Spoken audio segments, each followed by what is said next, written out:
Yang menjadi lucu, Bahar ini ketika bebas kemarin sebulan yang lalu, dia ini disebut, ada yel-yelnya tuh, yel-yel menyambut Bahar. Ada lagunya. Prajurit Rasulullah, prajurit Rasulullah.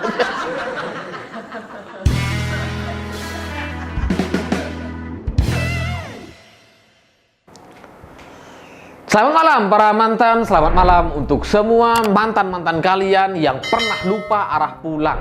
Bagi saya itu jadi mirip sekali dengan film terbaru sekarang, Spider-Man No Way Home. Dan karena film ini lagi viral, lagi happening di mana-mana gitu ya, meskipun saya belum nonton, tapi itu nampaknya juga yang sedang coba diikuti oleh Bahar bin Smith. Jadinya Bahar No Way Home. Ya karena Bahar ini kan sudah dipenjara sejak tahun 2018, baru bebas kemarin sebulan yang lalu, tapi sekarang udah mau dipenjara lagi. Sudah ada laporan polisi lagi. Dan ini sesuai prediksi gitu ya. Penghinaan Bahar terhadap Kasat TNI itu akan menimbulkan kasus hukum baru lagi. Setidaknya sudah ada 2 laporan kepolisian dan ini membuat polisi nggak punya pilihan. Satu-satunya jalan ya harus panggil Bahar lagi ya. Ya meskipun penangkapan terhadap Bahar ini terdengar membosankan sekali gitu, karena Bahar ini banyak sekali kasusnya. Mulai dari penganiayaan anak kecil, penganiayaan terhadap taksi, penganiayaan terhadap narapidana. Udah di penjara masih nganiaya orang. Itu pun alasannya orang yang dianiaya ini dia nagih hutang ke Bahar. Bahar gak mau bayar malah mukul. Itu lucu banget gitu. Nah, dari kasus ini gitu ya, ketika Bahar menyampaikan hujatan, cacian atau makian terhadap Kasat TNI, di sisi lain setelah itu, beberapa hari setelah itu, viral video Bahar lagi menikmati kemewahan. Video yang lagi dilayani oleh para stafnya di jacuzzi yang begitu mewahnya gitu ya. Lalu kemudian pengacaranya mengatakan bahwa itu adalah fasilitas dari umat. Ya mungkin tujuannya untuk menutupi isu soal Kasat TNI, tapi itu nggak akan bisa karena laporan kepolisian udah terlanjur ada dan ini harus diproses gitu ya. Dan gara-gara kasus ini saya jadi bertanya-tanya gitu dan jadi mencari tahu gitu, karena saya sebelumnya nggak tertarik dengan Bahar Smith karena ya udahlah, mungkin dia memang muridnya Rizik sekedar itu gitu ya, selebihnya saya nggak tahu. Tapi ternyata dengan kemewahan-kemewahan yang dia coba tampilkan itu ya, ini kan semakin menunjukkan keanehan. Karena dari mana uangnya si Bahar Smith? Udah kayak Rizal Ramli, saya punya duit gitu ya. Ya karena ini aneh gitu, karena pesantrennya itu kan pesantrennya nggak banyak muridnya. Dan selain itu katanya pesantren ini itu sebagiannya menggratiskan biaya kepada anak muridnya. Nah, dari sisi keuntungan sistem pendidikan yang ada di pesantren itu nggak akan banyak gitu, apalagi SPP-nya katanya cuma sekitar 3 juta. Nah pertanyaannya, dari mana kemewahan-kemewahan yang didapatkan oleh Bahar Smith ini? Karena dia sering tampil dengan mobil sport, Mercy, dan mobil-mobil antik lainnya gitu. Kemudian rumahnya juga megah dan sebagainya. Padahal dia ini baru bangun pesantren dari tahun 2014. Baru dia ini gitu. Tapi langsung bangun begitu besar, terus melakukan ekspansi dan beli-beli tanah, pembebasan lahan gitu ya. Seolah-olah duitnya ini nggak berseri. Sementara aktivitas Bahar cuma keluar masuk penjara. Ini kan aneh gitu, menimbulkan tanda tanya besar gitu. Karena orang yang namanya usaha, orang yang punya bisnis gitu ya, itu pasti harus dipantau, harus terus dievaluasi. Ya meskipun Bahar ini emang punya bisnis, katakanlah, katanya bisnis air yang didoakan. Jadi ada air nih, didoain, dijual, mahal mungkin gitu. Ya nggak tahu lah. Ya tapi tetap aja gitu, nggak sesuai, nggak sebanding dengan bangunan-bangunan yang dipertontonkan, dengan kemewahan mobil sport yang dipertontonkan oleh Bahar Smith. Nggak sesuai gitu, nggak sesuai dengan profilnya. Nah, setelah saya cari tahu dengan jejak digitalnya gitu ya, ini ada yang lucu, cerita lucu. Karena Bahar ketika ditangkap, dimasukkan ke dalam penjara, adiknya, pengurus pesantrennya itu bikin video video bahwa kita sedang membangun, bahwa murid-murid ini sedang bergairah. Semakin Bahar dimasukkan penjara, murid-murid ini semakin giat belajar. Setelah itu ditampilkan, oh nanti kita beli tanah di sana, kita bangun masjid di sana, kita bikin asrama di sana, asrama ustadz, putra-putri, asrama santri dan sebagainya. Lalu setelah itu ya seperti biasa, muncullah donasi-donasian. Jadi ini dalam perjuangan di jalan Allah katanya. Jadi kalau kalian punya waktu untuk mendonasikan ilmunya, ya mari kita memberikan bantuan secara keilmuan. Kalau kalian mampunya melewati harta, punya harta, ya sudah kita langsung sedekah katanya. Karena orang yang sedekah itu uangnya akan terus bertambah. Muncul tuh donasi, silahkan donasi terbaik kepada rekening bla bla bla. Tapi yang menjadi lucu adalah rekeningnya ternyata itu bukan atas nama yayasan, tapi atas nama pribadi, rekening adiknya Bahar Smith. Itu kan jadi nggak bisa diaudit gitu ya. Dan ini kemudian menimbulkan tanda tanya baru bagi saya, apakah dengan masuknya Bahar ke dalam penjara itu menjadikan keuntungan tersendiri atau menimbulkan orang-orang simpati dan kemudian transfer banyak-banyak ke rekening adiknya Bahar. Ini yang menjadi tanda tanya saya gitu, karena aneh. Kalau kita lihat orang-orang lain gitu ya, setelah masuk penjara, setelah keluar, itu cenderung kayak ditelan bumi gitu. Seperti misalkan Ahmad Dhani, John Ruh, Buniani, udah kalem semua orang-orang itu. Udah nggak kayak dulu yang berapi-api lah gitu ya, memprovokasi, nggak lagi.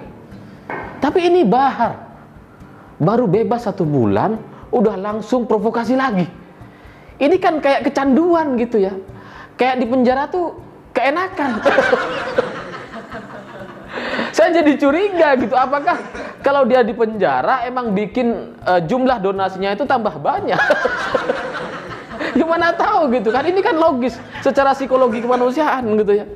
Dia masuk penjara, kemudian orang simpati, oh kasihan kirim duit.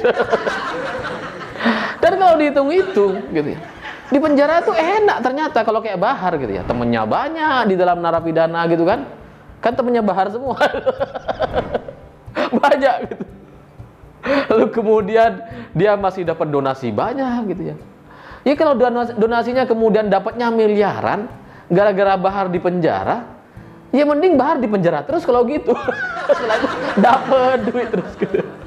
Karena orang lain mau bekerja, mau dapetin uang, ya harus kerja siang malam, pontang-panting, harus mikir. Minimal harus pakai tenaga gitu. Tapi Bahar enggak. Cukup masuk penjara, langsung donasi.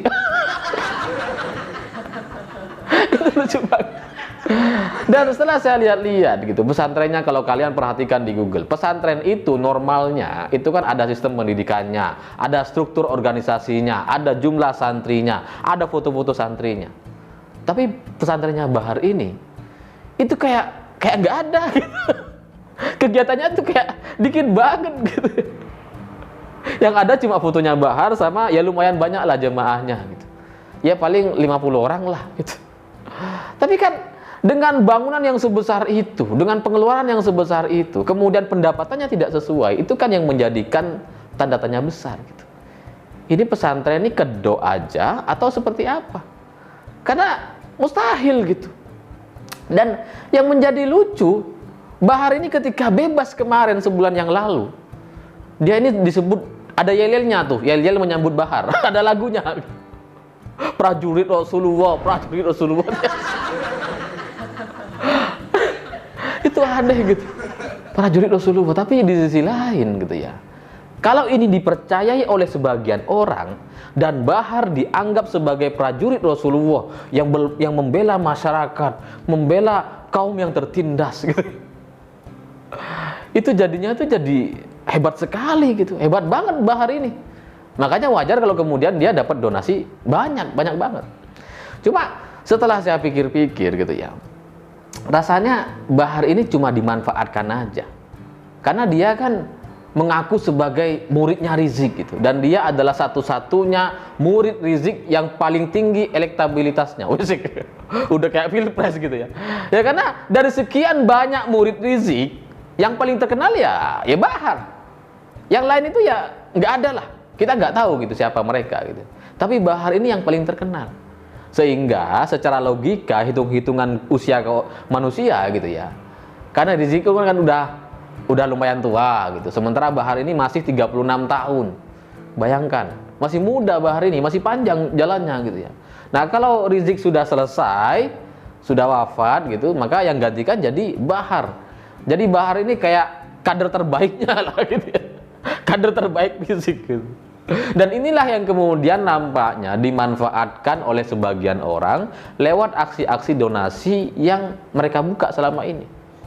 Karena saya curiga gitu, karena kalau cuma mengandalkan donasi dari masyarakat sekitar, dari fan Bahar Smith yang nggak seberapa jumlahnya, itu dapatnya nggak akan seberapa.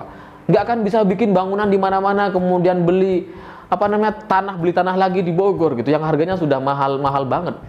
Nggak mungkin. Jadi nampaknya ada politisi, ada pengusaha hitam, ada mafia yang memanfaatkan Bahar ini dengan jalur donasi. Ya bilangnya ya bukan karena bukan menyuruh Bahar agar terus ngejekin Jokowi, enggak gitu. Bilangnya ya paling ya, wah saya kagum dengan keberanian Bahar, saya salut dengan perjuangan Bahar, saya salut dengan perjuangan Bahar membela rakyat, membela Islam. Jadinya saya mendukung, saya donasi gitu. Tapi ya dengan cara seperti itu Bahar jadinya merasa paling benar sendiri, benar terus gitu. Wah, orang ini kagum kepada saya, wah hebat. Hebat saya gitu. Jadinya jadi lebih berani, lebih mencaci maki orang gitu. Dan pola seperti inilah yang kemudian juga sama terjadi kepada adik-adik mahasiswa kita hari ini yang yang terbuai dengan romansa demonstrasi tahun 98. Ketika mereka turun ke jalan melakukan aksi demonstrasi yang meskipun mereka nggak paham apa isi tuntutannya gitu ya, tapi mereka sudah ngerasa mahasiswa banget gitu, ngerasa berjuang banget. Itu kayaknya yang terjadi juga kepada Bahar gitu ya. Semakin banyak pujian, semakin banyak orang donasi, dia merasa menjadi lebih benar dalam jalan perjuangannya dengan cara mencaci maki pemerintah, mencaci maki Pak Jokowi. Jadi kalau Densus 88 selama ini mengaudit jaringan-jaringan terorisme di Indonesia, nampaknya untuk rekening adiknya Bahar ini itu juga patut untuk diperiksa gitu. Sebenarnya dari siapa sih donasi-donasi ini gitu? Karena banyak banget gitu, banyak banget. Karena kalau nggak banyak, gimana caranya Bahar mau beli mobil mewah, mau bikin bangunan bagus, 2 lantai, 3 lantai, gimana caranya? Nggak bisa gitu. Apalagi kemudian sekarang muncul alasan bahwa ini adalah jalan yang terbenar. Seolah-olah apa yang dilakukan oleh Bahar ini adalah kemurnian Islam. Pokoknya yang paling benar itu cuma ya Bahar gitu, di mata pendukungnya. Ya meskipun nggak seberapa, cuma ratusan orang, tapi Baharnya sudah ngerasa keren banget gitu. Padahal kalau dia datang ke daerah-daerah lain, ke Surabaya, ke Bali, atau kemana gitu, Manado, Medan, belum tentu ada yang mau nyambut, belum tentu ada yang setuju dengan dakwah-dakwah Bahar ini, dengan pidato-pidato Bahar itu. Bisa jadi semua orang tuh jadi mencaci maki Bahar. Tapi ya kalau kita lihat selama ini tuh kan ceramahnya cuma di Bogor, di pesantrennya, dan itu jumlahnya ya ratusan orang lah gitu ya. Sehingga ini kemudian menimbulkan keyakinan di benak para pengikutnya bahwa apa yang dilakukan oleh Bahar ini udah paling benar gitu. Sehingga orang-orang di luar Bahar yang tidak setuju dengan Bahar, yang tidak setuju dengan Rizik dan sebagainya, itu salah. Jadinya yang terjadi sekarang antara umat Islam berantem, saling salah-salahan gitu. Ya termasuk saya dengan Bahar sekarang gitu ya. Karena kalau kita lihat pidato-pidato Bahar sebelumnya yang menyebutkan bahwa saya akan mencari itu ulama-ulama yang berkhianat, Habib-Habib yang berkhianat, yang tidak membela Habib Rizik katanya. Itu kan menunjukkan bahwa Bahar ini merasa dia benar sendiri, yang lain tuh salah semuanya. Ini bahaya gitu. Mau jadi apa negara kita kalau kemudian diisi sama orang-orang yang kayak gini? Sementara kabar buruknya lagi, Bahar masih 36 tahun. Masih panjang usianya gitu. Masih panjang jalan hidupnya. Ya cuma bagi Bahar, bagi stafnya yang mungkin nonton video ini gitu ya, saya ingin berpesan seperti ini, bahwa ini kan masih lama nih. Pertanyaan saya, apakah jalan seperti ini akan terus ditempuh sampai nanti? Yang nanti sampai usia 60, usia 70 keluar masuk penjara lagi gitu. Baru keluar sebulan, masuk lagi penjara. Masuk lagi penjara. Apakah gitu tujuan hidupnya gitu? Ini kan menjadi tanda tanya gitu. Dan dari sekian banyak pidato-pidato Bahar, saya lihat ada satu kemarin yang viral yang mencaci maki Dudung itu kan ditutup dengan sebuah doa. Berdoa agar semua pengkhianat NKRI, semua perusak bangsa itu segera dihancurkan oleh Allah Subhanahu wa taala katanya. Saya nggak tahu Bahar ini sadar apa enggak kalau sebenarnya dia itulah yang perusak. Dia aja perusaknya gitu kan. Nah, kalau doa ini dikabulkan, maka yang dihancurkan oleh Allah ya Bahar gitu. Tapi ya ini benar, doa yang benar. Dan itu sudah terbukti belakangan ini gitu ya, di mana akan ada tuh dulu ulama yang tiap hari bikin fitnah, caci maki di Twitter setelah meninggal dunia, ya udah selesai. Pengikutnya nggak tahu kemana, kocar-kacir gitu. Ada juga ustadz masih muda yang tiap hari keluar-keluar fitnah, caci maki, setelah di penjara, meninggal di dalam penjara, habis itu ya selesai. Nggak ada lagi umatnya, udah kocar-kacir. Ya meskipun emang jumlahnya kan cuma ratusan. Nah ini Bahar juga sama nih, jumlahnya cuma ratusan. Nah pertanyaannya, apakah Bahar akan mau menjalani hidup yang seperti mereka-mereka itu, yang dihancurkan oleh Allah dan kemudian dihilangkan gitu dari muka bumi ini, dan selesailah semua propaganda dan caci makiannya? Saya nggak tahu. Ini perlu dijawab oleh Bahar, perlu introspeksi, perlu jeda mungkin juga ya. Karena kita itu dalam hidup perlu istirahat sebentar lah. Istirahat seminggu atau berapa hari dari rutinitas yang ada sekarang untuk mengevaluasi, melihat kira-kira benar nggak yang dilakukan. Karena kalau mau kayak gini terus, ya akan kayak gini terus, keluar masuk penjara, no way home. Saya pikir itu. Terima kasih sudah menonton. Begitulah pura-pura.